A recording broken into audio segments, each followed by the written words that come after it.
الشيطان الرجيم بسم الله الرحمن الرحيم ألف لام ميم الله لا إله إلا هو الحي القيوم نزل عليك الكتاب بالحق مصدقا لما بين يديه وأنزل التوراة والإنجيل من قبل هدى للناس وأنزل الفرقان إن الذين كفروا بآيات الله لهم عذاب شديد والله عزيز ذو انتقام إن الله لا يخفى عليه شيء في الأرض ولا في السماء هو الذي يصوركم في الأرحام كيف يشاء لا إله إلا هو العزيز الحكيم صدق الله العظيم.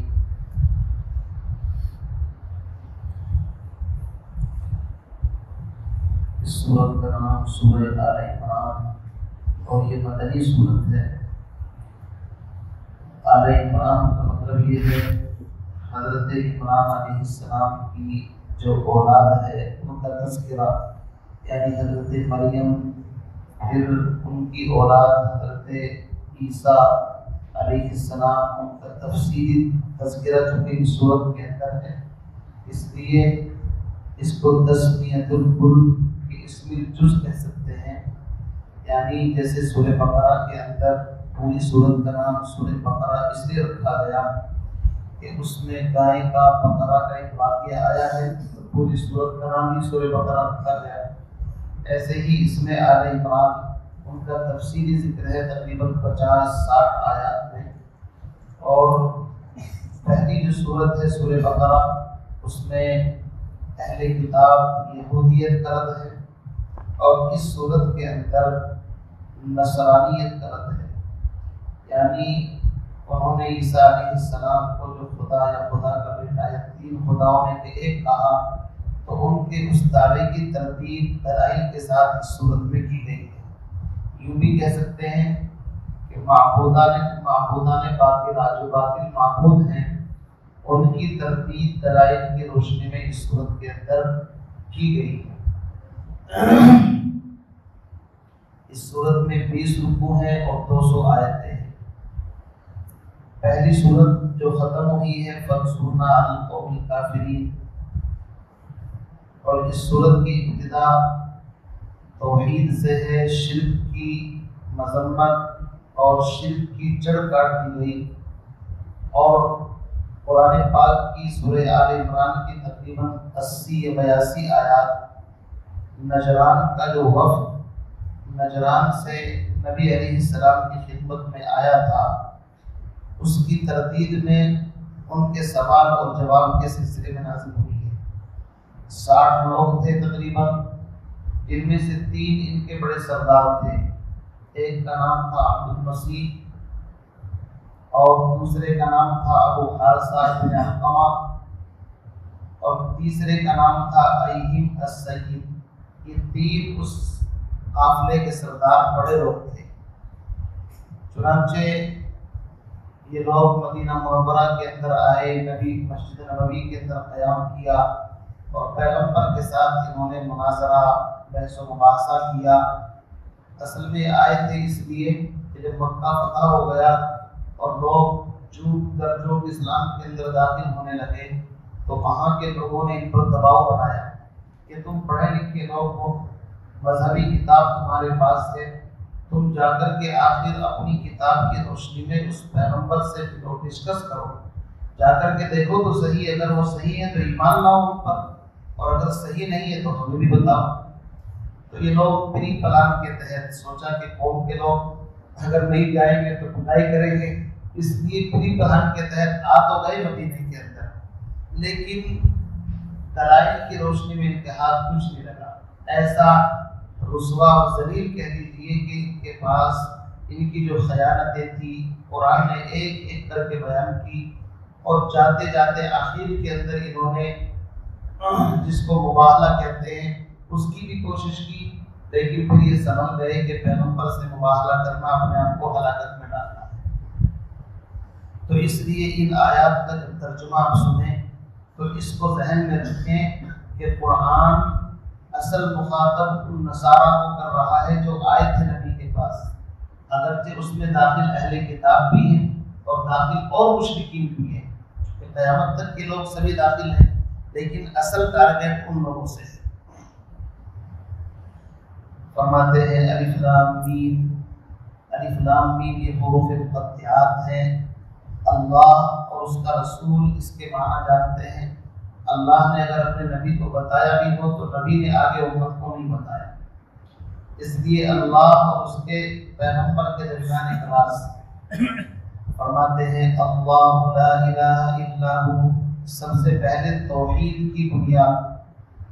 اللہ وہ ہے، لا الہ الا ہو، اس کے علاوہ کوئی معبود نہیں، کوئی مشکل کشا نہیں، کوئی حاجت روا نہیں، کوئی نفع نقصان کا مالک نہیں۔ الحی القیوم، اس اللہ کی شان یہ ہے وہ ہمیشہ سے زندہ ہے، ہمیشہ زندہ رہے گا۔ الحی القیوم کا مطلب یہ ہے خود اپنے آپ اپنے وجود کے اندر مستقل ہے اور اپنے وجود کو باقی رکھنے میں کسی سہارے کا محتاج نہیں، بلکہ القیوم ساری دنیا کو تھامنے والا ہے۔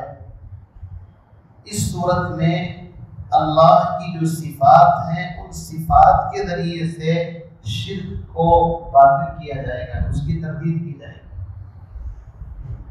علماء فرماتے ہیں کہ اس آیت میں اسم اعظم ہے۔ آیت الکرسی کے اندر بھی اللہ لا الہ الا ہو ہے، یہاں آل عمران کی شروع کی آیت ہی اللہ لا الہ الا ہو الحی القیوم آیا ہے۔ سورہ طٰہٰ کے اندر بھی وَعَانَتِ الْوُجُوهُ لِلْحَيِّ الْقَيُّومِ وہاں پر بھی الفاظ آئے ہیں۔ علماء فرماتے ہیں کہ اسم اعظم اللہ کا وہ نام ہے کہ جس کو پڑھنے کے بعد بندہ دعا کرے اللہ دعا قبول فرماتے ہیں۔ تو سب سے پہلے توحید کی عمارت کھڑی کی جا رہی ہے، فاؤنڈیشن مضبوطی کے ساتھ کہ اللہ وہ ہے، اس کے علاوہ کوئی معبود نہیں، وہ ہمیشہ سے ہے، ہمیشہ رہے گا، ساری مخلوق کو تھامنے والا۔ آگے فرمایا نزل علیک الکتاب بالحق، اس ہی اللہ نے جو ہمیشہ سے ہے، ہمیشہ رہے گا۔ اے پیغمبر تجھ پر یہ کتاب اتاری ہے، الکتاب سے مراد قرآن پاک۔ اے نبی، اے محمد، اس اللہ نے تجھ پر یہ کتاب نازل کی ہے۔ نزل ینزل کے معنی آتے ہیں آہستہ آہستہ اتارنا، انزل ینزل کے معنی آتے ہیں اکٹھا اتارنا، جیسے انا انزلنا فی لیلۃ القدر، تو قرآن کے بارے میں کہیں انزلنا آتا ہے، کہیں نزلنا آتا ہے۔ جہاں انزلنا ہے وہاں لوح محفوظ سے آسمان دنیا پر ایک رات میں اترا ہے قرآن، اور آسمان دنیا پہلے آسمان سے نبی علیہ السلام کے سینہ اطہر کے اوپر 23 سال میں اترا ہے، تو کہیں نزلہ آئے گا، کہیں انزلہ آئے گا۔ فرمایا نزل علیک الکتاب بالحق، اے نبی اللہ نے یہ کتاب تجھ پر اتاری ہے، کس شان کے ساتھ؟ دو صفتیں ہیں اس قرآن کی، ایک تو یہ ہے بالحق، حق، حق اس قول اور فعل کو کہتے ہیں کہ جس کی جس وقت میں ضرورت ہو، جب کہا جائے، جتنی ضرورت ہو اتنا کہا جائے، اور جیسی ضرورت ہو ایسے کہا جائے، اس کو حق کہتے ہیں۔ کسی بھی چیز کے حق کی پہچان، کوئی یہ کہے میں بالکل حق کہہ رہا ہوں، تو حق کی پہچان یہ ہے کہ جب ضرورت ہو تب کہا جائے، جتنی ضرورت ہے اتنا کہا جائے، اس میں غلو نہ ہو، بڑھا چڑھانا، اور جیسی ضرورت ہو ویسے کہا جائے۔ اب دیکھیے نبی جس دور کے اندر تشریف لائے، ہدایت کی جتنی بھی آسمانی کتابیں تھیں ان سب میں گڑبڑ کر دی گئی تھی۔ تورات، انجیل، زبور نام باقی تھا لیکن اصلی کتابیں اصلی شکل میں باقی نہیں تھی، تو اس لیے قرآن کو اس وقت اتارا جب قرآن کے نازل ہونے کی سخت ضرورت تھی، ٹھیک ہے؟ اس لیے قرآن کی شان یہ ہے بالحق، قرآن حق کے ساتھ آیا ہے۔ دوسری صفت یہ ہے مصدقا لما بین یدیہ، یہ قرآن اپنے سے پہلی کتابوں کی تصدیق بھی کرتا ہے۔ اس کا مطلب یہ ہے کہ جس پیغمبر نے 40 سال تک مکے کی سرزمین سے کہیں باہر قدم نہیں رکھا، نہ کبھی تورات پڑھی، نہ انجیل پڑھی، نہ کبھی زبور کسی آسمانی کتاب کا کوئی مطالعہ نہیں کیا، اس پر اچانک جو کتاب نازل ہوتی ہے جب اس کتاب کو پڑھتے ہیں تو وہ پہلی آسمانی کتابوں سے میچ کرتی ہے توحید، رسالت اور ان چیزوں کے بارے میں۔ تو اس سے عقل مند آدمی خود بخود سمجھ سکتا ہے کہ جس ذات نے وہ کتابیں اتاری تھی اسی ذات نے یہ کتاب بھی اتاری۔ یہ تو چونکہ اگر پہلے سے آدمی مطالعہ کر لے تو اس کو پتہ چلتا ہے کہ بھائی اس کتاب میں یہ تھا، چلو میں بھی یہ کہہ دیتا ہوں، لیکن اس پیغمبر نے کہیں عرب کی سرزمین سے مکے سے باہر قدم نہیں نکالا۔ اسی کو قرآن کہتا ہے مصدقا لما، نصارہ کو سنا جا رہا ہے کہ اے نصارہ یہ قرآن حق بھی ہے اور پہلی کتابوں کی تصدیق بھی کر رہا ہے۔ اگر تمہیں اس کتاب کے کتاب الہی ہونے میں شک ہے تو یہ بتاؤ جو آسمانی کتابیں تم پر آئی تم ان آسمانی کتابوں کو کس دلیل کی بنیاد پر مانتے ہو؟ اسی دلیل کی بنیاد پر مانتے ہو کہ وہ کتابیں حق تھی، سچ تھی، تو جو صفت ان کی ہے وہی شان اس قرآن پاک کی۔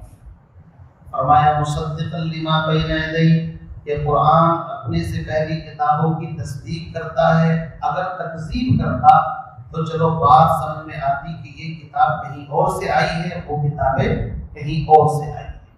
اسی لیے قرآن کہتا ہے وَلَوْ كَانَ مِنْ عِنْدِ غَيْرِ اللَّهِ لَوَجَدُوا فِيهِ اخْتِلَافًا كَثِيرًا، اگر یہ قرآن اللہ کی طرف سے نہ ہوتا، کسی انسان کی طرف سے ہوتا، تو اس میں تمہیں کہیں جگہ جگہ پر غلطیاں نظر آتی، کیونکہ انسان تو غلطیوں کا مجموعہ ہے، ابھی کچھ کہہ رہا ہے بعد میں کچھ کہہ رہا ہے تو غلطی۔ لیکن قرآن الف لام میم سے لے کر والناس تک پڑھ جائیے، میری آپ کی عقل میں کمی ہو سکتی ہے لیکن قرآن میں کمی الحمدللہ نہیں ہے۔ فرمایا وَأَنزَلَ التَّوْرَاةَ وَالْإِنْجِيلَ، اور اس ہستی کی وہ عظیم المرتبت کی جس نے تورات اور انجیل کو اتارا، اس نے ہی قرآن کو اتارا ہے، من قبل ھدی للناس، فرماتے ہیں تورات اور انجیل کو اس قرآن سے پہلے لوگوں کی ہدایت کے واسطے اتارا ہے۔ تو جیسے تورات اور انجیل لوگوں کی ہدایت کے لیے تھی، ایسے ہی قرآن بھی لوگوں کی ہدایت کے لیے۔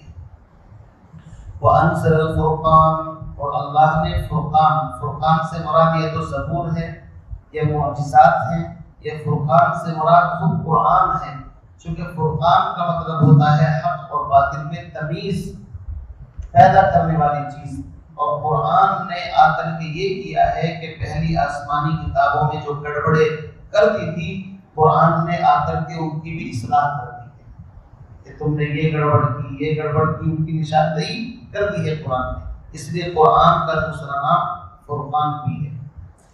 فرمایا ان الذین کفروا بآیات اللہ، اے نصارہ کان کھول کر کے سن لو، اگر اللہ کو چھوڑ کر کسی اور کی عبادت کرو گے تو یاد رکھو ان الذین کفروا بآیات اللہ، وہ لوگ جو اللہ کی آیات کا انکار کرتے ہیں، لہم عذاب شدید، ان کے لیے شدید سخت ترین عذاب ہے، واللہ عزیز ذو انتقام، اور اللہ زبردست انتقام لینے والا ہے۔ یہ سب سے مشکل ترین صفت ہے اللہ کی، ذو انتقام، انتقام لینا، انتقام کا مطلب بدلہ لینا۔ حالانکہ اللہ غفور ہے، رحیم ہے، کریم ہے، بہت ساری صفتیں ہیں، لیکن اس صفت کے اندر ڈرنا چاہیے کہ اللہ عزیز الانتقام بھی ہے، اس کا انتقام ایسا ہے کہ نہ جا اس کے تحمل پر کہ بے ڈھب ہے گرفت اس کی، ڈر اس کی دیر گیری سے کہ ہے سخت انتقام اس کا۔ جب انتقام لیتا ہے تو پھر معاملہ خراب ہو جاتا ہے۔ اچھا کوئی یہ سوچ سکتا ہے کہ بھائی اتنے بڑے بڑے جنگل ہیں، پہاڑ ہیں، یہ ہے وہ ہے، اللہ تعالیٰ کیسے انتقام لے گا؟ کوئی کہیں چھپ بھی سکتا ہے؟ اگلی آیت میں اس کا جواب دیا ان اللہ لا یخفی علیہ شیء، اللہ تعالیٰ سے کوئی چیز بھی پوشیدہ نہیں ہو سکتی، فی الارض، نہ زمین میں، ولا فی السماء، نہ آسمان میں۔ زمین آسمان چونکہ ہم کو دکھائی دیتے ہیں، اس کو بول کر کے پوری کائنات مراد نہیں ہے، پوری کائنات میں کہیں بھی کوئی انڈر گراؤنڈ نہیں ہو سکتا، نہیں چھپ سکتا اللہ سے۔ اللہ وہ ہے تاریک رات میں سیاہ پہاڑ کے اوپر چھوٹی سی چیونٹی اس کی حرکت کو بھی جانتا ہے، سمجھے نہیں؟ سمندر کی کتنی مخلوق اور مخلوق کی الگ الگ فرمائش، ڈیمانڈ، غذائیں اللہ ان کو بھی جانتا ہے۔ درختوں پر کتنے پتے ہیں، کون سا پتا کب زمین پر گر رہا ہے، کب نیا پتا نکل رہا ہے، اللہ اس کو بھی جانتا ہے۔ اس لیے فرمایا کہ اس کی پکڑ سے ڈرنا، یہ مت سمجھنا کہ میں اس کی نظر سے پوشیدہ ہو جاؤں گا۔ فرمایا هو الذی یصورکم، اب آگے فرماتے ہیں اے نصارا تم اپنی عقل سے کام لو کہ عیسیٰ علیہ السلام اگر خدا ہوتے تو انہیں بی بی مریم کے پیٹ میں رہنے کی ضرورت کیا تھی؟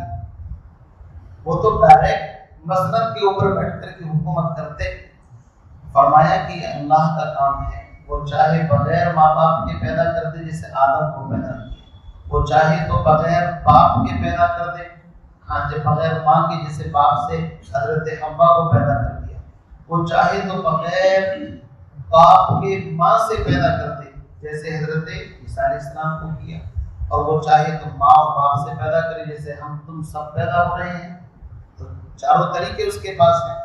فرمایا هو الذی یصورکم فی الارحام کیف یشاء، اللہ وہ ہے جو تمہاری تصویر بناتا ہے ماں کے پیٹ میں جیسے چاہتا ہے، کسی کو کالا، کسی کو گورا، کسی کی آنکھ، کسی کی ناک، اور کسی کا کچھ الگ الگ اسٹائل میں ایک دوسرے سے میچ نہیں کرتا، سب کو اللہ بناتا ہے۔ فرمایا لا الہ الا ہو، پھر توحید کا سبق آ گیا، اس کے علاوہ کوئی معبود نہیں۔ العزیز الحکیم، اللہ زبردست ہے اور حکمت والا ہے، زبردست اتنا کہ کوئی اس کے سامنے ٹھہر نہیں سکتا، فوراً پکڑ اس لیے نہیں فرماتا گناہوں پر چکے، حکیم بھی ہے، حکمت کے ساتھ ڈھیل دیتا رہتا ہے۔ آگے فرمایا هو الذی انزل علیک الکتاب، اس آیت میں اللہ نے ایک سوال کا جواب دیا ہے۔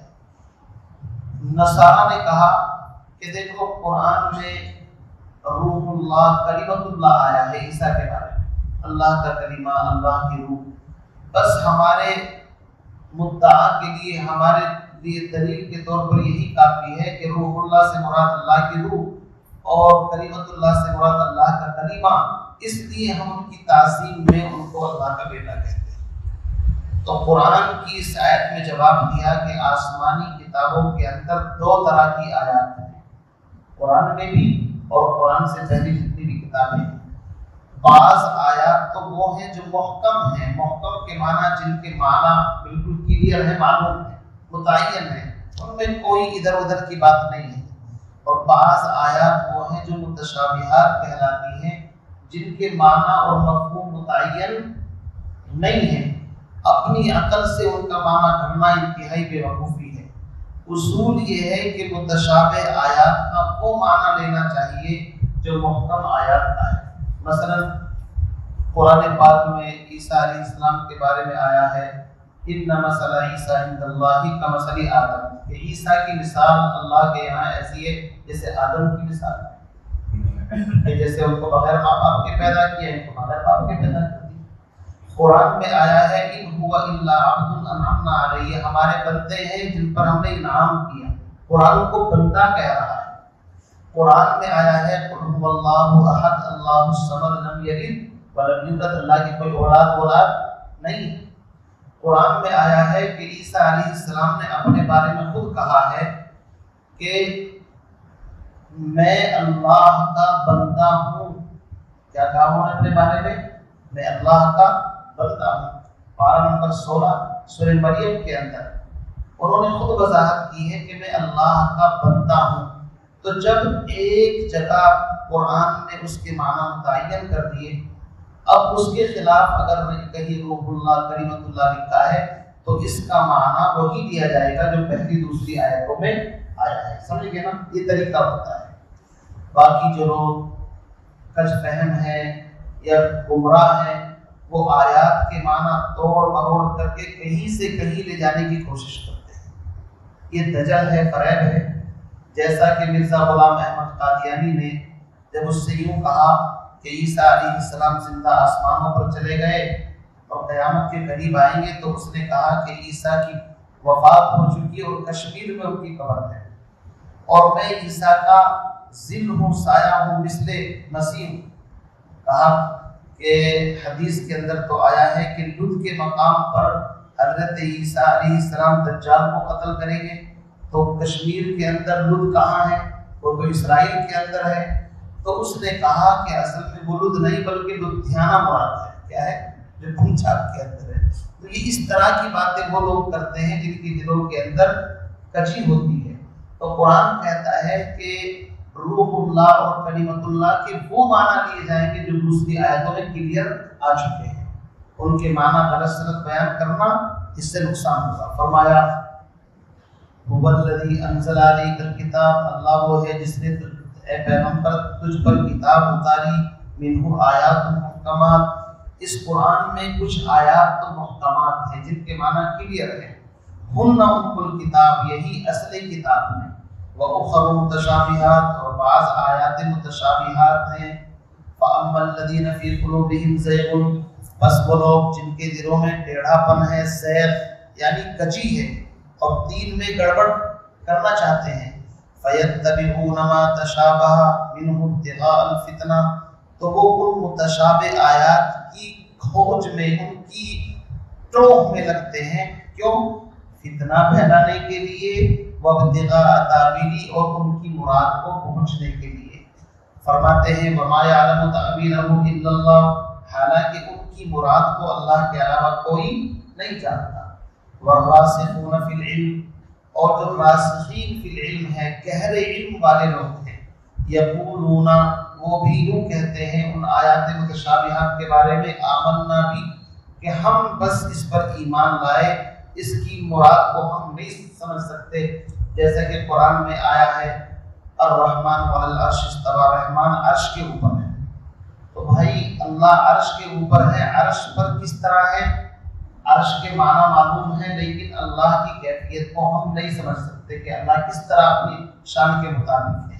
قرآن میں آیا ہے ید اللہ، اللہ کا ہاتھ ہے، اللہ کی ساکھ ہے، کنڈلی ہے، لیکن اگر ہم اپنے ہاتھ اور اپنی پنڈلی پر اس کو قیاس کرنے لگے تو اس کا مطلب یہ ہے کہ ہم متشابہ آیات کے معنی میں اترنا چاہتے ہیں، اور یہ گمراہی ہے۔ کیا ہے یہ؟ گمراہی ہے۔ بس ان چیزوں کے بارے میں یوں کہیں کہ ان کا علم اللہ کو ہے اور ہم ان پر ایمان لاتے ہیں، جو بھی ان کا مفہوم، سیدھی بات ہے۔ امام مالک سے کسی نے یہی پوچھا تھا الرحمن علی العرش استوى، اس کا کیا معنی ہے؟ تو امام مالک نے فرمایا المعنی معلوم والکیفیت مجہول والسوال بدعہ، کہ اس کا معنی ہمیں معلوم ہے لیکن سوال کرنا بدعت ہے، چھوڑو ان چیزوں کو، بس ہم ایمان رکھتے ہیں۔ تو ایسے ہی جن آیات میں کہا گیا ہے روح اللہ کلمت اللہ، یہ آیات متشابہات ہیں۔ کیا ہیں؟ آیات متشابہات، اور ان کے معنی محکم کی طرف پھیرے جائیں گے، اور محکم آیات میں کلیئر آ چکا اللہ اکیلا ہے، اس کے کوئی اولاد نہیں۔ بات سمجھ میں آ رہی ہے نا؟ ہاں، آگے فرماتے ہیں وما یعلم تأویلہ کل من عند ربنا، البتہ چاہے آیات محکم ہوں چاہے متشابہ ہوں، ہے ہر ایک ہمارے پروردگار کی طرف سے۔ فرمایا کل من عند ربنا وما یذکر الا اولو الالباب، اور نہیں نصیحت حاصل کرتے اس سے مگر عقل مند لوگ۔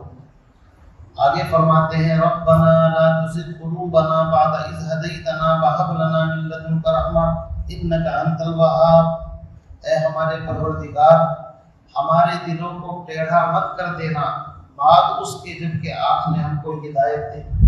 ٹیڑھا تو تبھی ہوگا جب ہم گڑبڑ شڑبڑ کریں گے، ادھر ادھر معنی غلط سلط کریں گے تو دل ٹیڑھا ہو جائے گا۔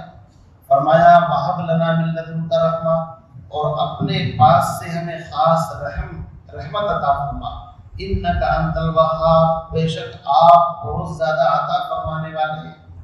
ربنا، اے ہمارے پروردگار، انک جامع الناس، بے شک آپ لوگوں کو اکٹھا فرمائیں گے، لیوم، اس دن کے اندر، لا ریب فیہ، جس دن کے آنے میں کوئی شک و شبہ نہیں ہے۔ قیامت کا تذکرہ یہاں اس آیت کے اندر۔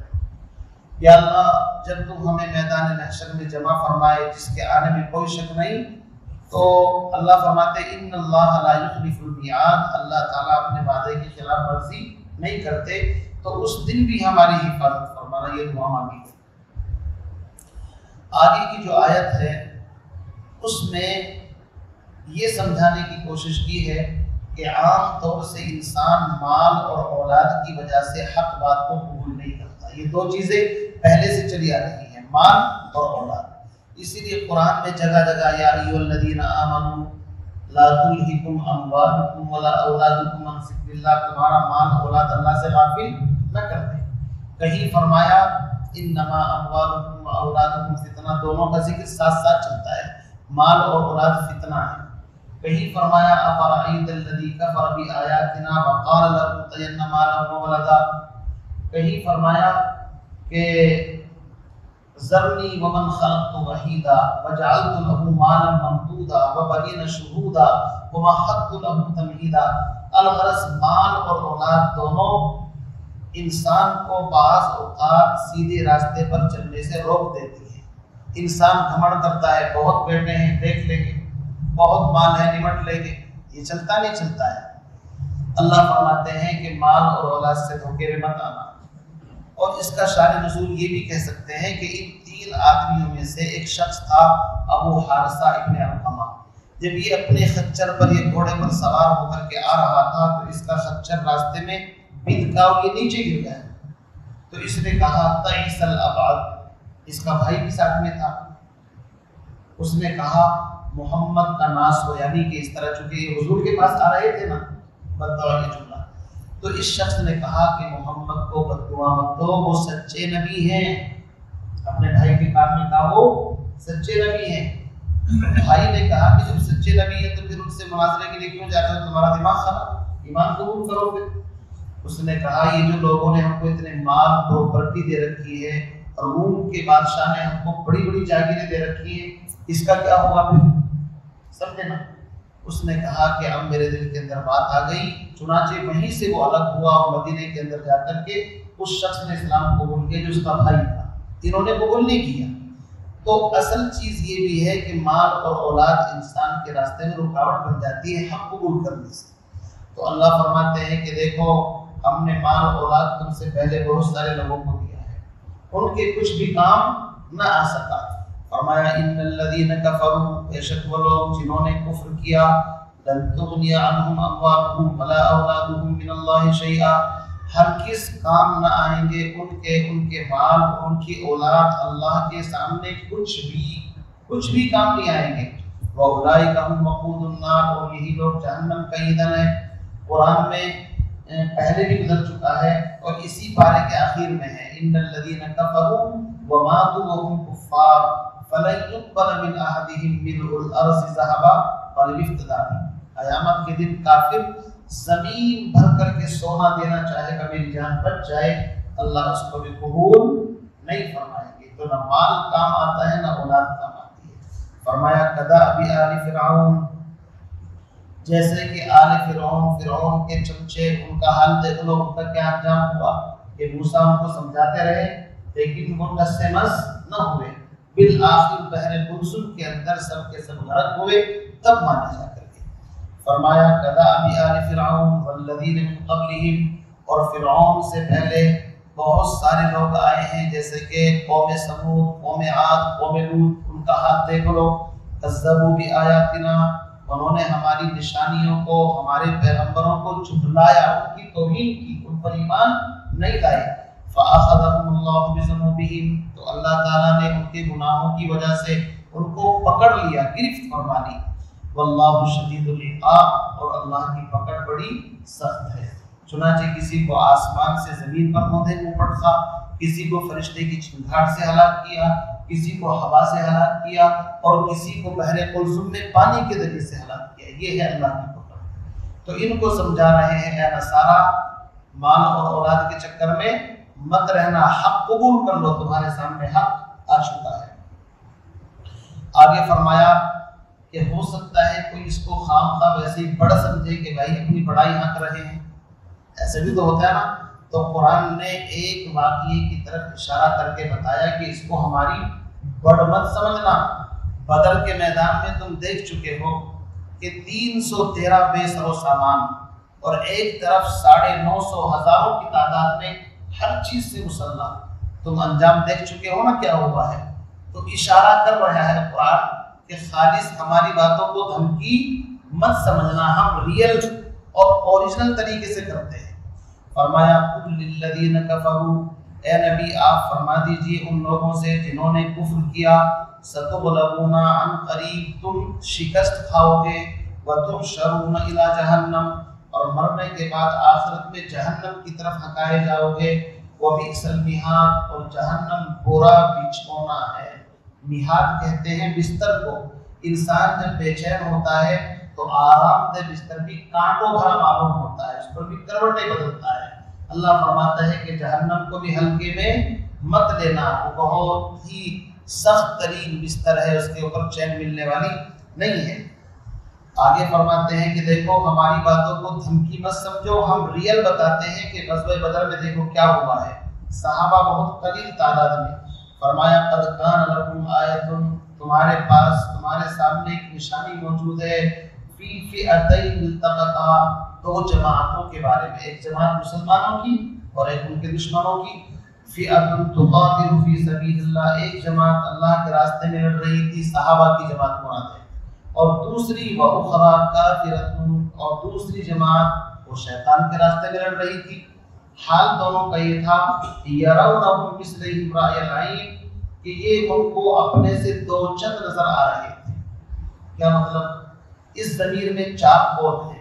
ایک قول تو یہ ہے کہ کافر مسلمانوں کو اپنے سے ڈبل سمجھ رہے تھے، ان کی تعداد 950 تھی تو ڈبل کر دو کتنے، 1900، یہ نظر آ رہے تھے۔ دوسرا مفہوم یہ ہے کہ مسلمانوں سے ڈبل سمجھ رہے تھے، مسلمانوں کی تعداد 313 تھی تو 626، 13×26، یہ ترجمہ ہوگا۔ تیسری شکل یہ ہے کہ مسلمان ان کو اپنے سے ڈبل، یعنی تھے تو وہ 3/3 زیادہ یعنی کہ 950، لیکن مسلمان ان کو کتنے سمجھ رہے تھے، اپنے سے ڈبل 626 سمجھ رہے تھے ان کو۔ قرآن میں آگے چل کر کے ایک جگہ آیا ہے کہ یہ ان کو کم سمجھ رہے تھے اور وہ ان کو کم سمجھ رہے تھے، اور یہاں کہ ڈبل سمجھ رہے تھے تو بظاہر اعتراض بنتا ہے کہ ایک بات ہونی چاہیے۔ اس کا جواب یہ ہے کہ جنگ سے پہلے ایک دوسرے کو اللہ نے کم دکھایا تاکہ کوئی سا میدان چھوڑ کر کے نہ بھاگے، سوچے کہ اب دیکھ لیں گے ان کو، وہ سوچ رہے یہ کم ہے اب دیکھ لیں گے ان کو، اور جب مقابلہ ہوا تب کی پوزیشن قرآن نے بیان فرمائی ہے کہ اللہ نے کفر پر رعب طاری کر دیا۔ وہ مسلمانوں کو کبھی تو 600 سمجھ رہے تھے، کبھی اپنے سے بھی ڈبل سمجھ رہے تھے، چونکہ فرشتے بھی آئے تھے اس کے اندر۔ تو فرماتے ہیں واللہ یؤید بنصرہ من یشاء، اور اللہ اپنی مدد سے جس کو چاہتا ہے تقویت اور تائید پہنچا دیتا ہے۔ تو ایمان والوں کے اللہ نے مدد فرمائی۔ فرماتے ہیں ان فی ذلک لعبرۃ لأولی الابصار، اس واقعے میں بصارت یعنی جن کے آنکھیں ہیں ان کے لیے نشانیاں ہیں۔ ابصار بصر کی جمع ہے، اصل میں بصارت کہتے ہیں ان فی ذلک لعبرۃ لأولی الابصار۔ اس کا مطلب یہ ہے کہ انسان آنکھوں سے بہت کچھ اندازہ لگا لیتا ہے۔ اگر آنکھیں رو رہی ہیں تو اس کے رونے سے بھی پتہ چلا لیتا ہے کہ اس کے اندر کوئی غم چھپا ہوا ہے، اگر خوشی ہوتی ہے تو اس کا بھی پتہ چل جاتا ہے۔